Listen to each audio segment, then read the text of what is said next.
거룩한 교회 성도 여러분, 이 영상을 보시는 하나님 나라의 귀한 자녀 여러분, 오늘은 2025년 7월 17일 목요일입니다.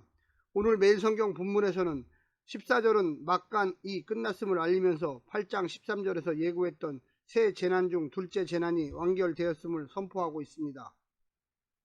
두 화는 9장에서 그려진 다섯째와 여섯째 나팔 심판이었습니다. 그러나 아직 한 화가 남아 있습니다. 일곱째 나팔이 불리고 10장 6절부터 7절에서 확인된 것처럼 지체 없이 하나님의 비밀이 이루어집니다. 세상 나라는 우리 주님과 그리스도의 나라가 되어 주 하나님이 영원토록 다스리는 일이 시작된 것입니다.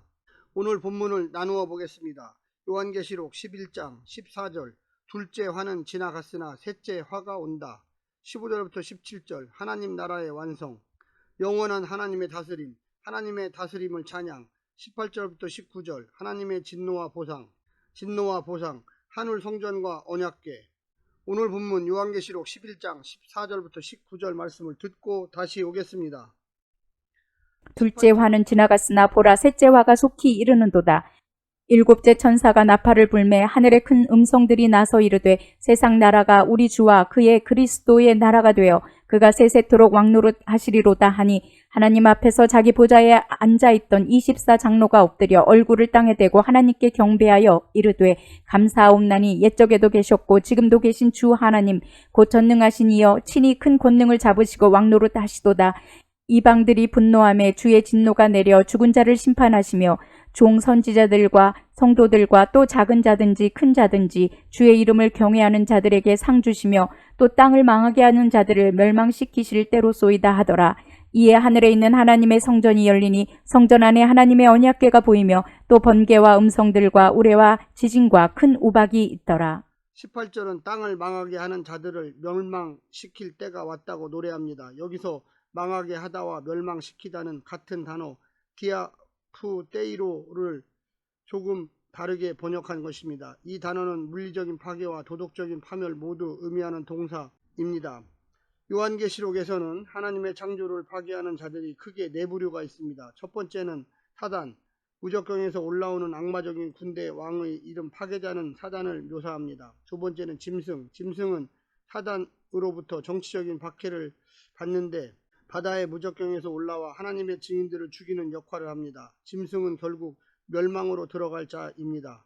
세 번째는 거짓 선지자, 땅에서 오는 짐승으로 묘사되며 바다에서 오는 짐승을 경배하지 않는 자들을 죽이는 역할을 합니다. 네 번째는 바벨론, 로마를 상징하며 요한은 로마가 피로 가득 차 있다고 폭로합니다. 결국 로마는 멸망할 것입니다. 오늘 본문을 세 부분으로 나누어 자세히 설명드리겠습니다. 첫 번째, 기어코 완성될 나라. 독수리에 의해 선언되었던 화 중 셋째 화가 도래합니다. 마지막 일곱째 나팔 재앙을 두고 선언된 말씀입니다. 천사가 마지막 나팔을 불면 세상 나라가 주와 그리스도의 나라가 되어 하나님의 통치가 완성됩니다. 불의와 반역을 일삼으면서 잔혹하게 두 증인을 핍박했던 짐승의 권세는 밟히고 주께서는 최후의 승리를 거두십니다. 충성된 두 증인의 사역의 열매이자 주권적 능력으로 뜻을 이루신 역사의 결과입니다. 죽은 자 가운데 살린 두 증인과 더불어 세세토록 왕노릇 하실 것입니다. 이는 교회를 위해 주신 확실한 약속이자 열린 결말입니다. 소망을 가지고 신실하게 사명을 다한다면 영광스러운 통치에 참여할 것입니다. 두 번째는 반드시 선언될 주권. 하나님의 음성을 듣고 보좌에 앉아있던 24장로가 엎드려 얼굴을 땅에 대고 경배합니다. 권위와 명예와 위엄을 들여 최고의 경의를 표합니다. 가이사와 그 배후인 사단이 결코 받을 수 없고 받아서도 안 될 경배입니다. 그가 약속한 대로 친히 큰 권능을 잡으시고 원수를 물리쳐 영원히 통치를 세우셨기에 찬송 받으심이 합당합니다. 짐승은 패배하고 나라는 하나님 백성의 손에 넘어갈 것입니다. 당장은 불의가 정의를 이기고 악이 선을 이기는 것처럼 보일지라도 반드시 악은 심판되고 그의 주권이 선언될 것입니다. 하나님은 과거에도 현재에도 미래에도 세상보다 크신 분이십니다. 마지막 세 번째는 분명히 시행될 정의. 하나님의 통치가 시작되자 이방이 분노합니다. 그들은 땅을 황폐케 하는 자들입니다. 욕망을 위해 안식의 세계를 짓밟고 땅을 거래하여 언약 규범을 파괴하며 공평과 정의의 나라를 어지럽히는 이들입니다.